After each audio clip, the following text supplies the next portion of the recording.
down in the whole parking lot. Gonna zoom up to the well wall where we have an eyas at the north end.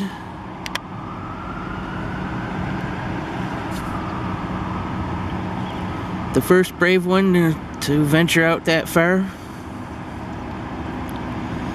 I don't know who it is. I can't see any leg bands from here.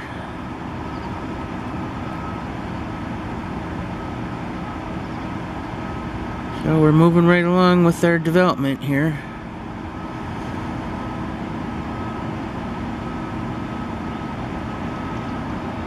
Another week or so we'll probably be seeing some of the first flights.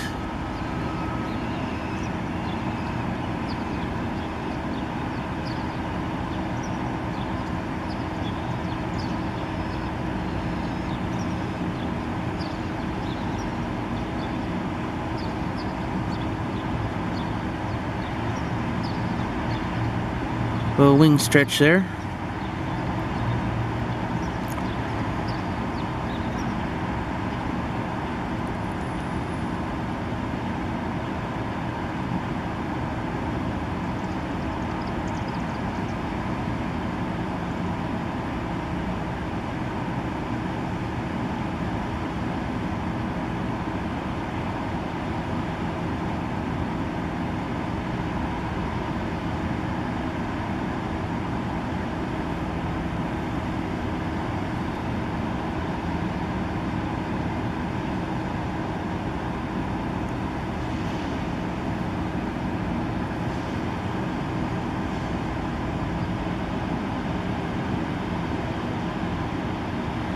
Taking it all in.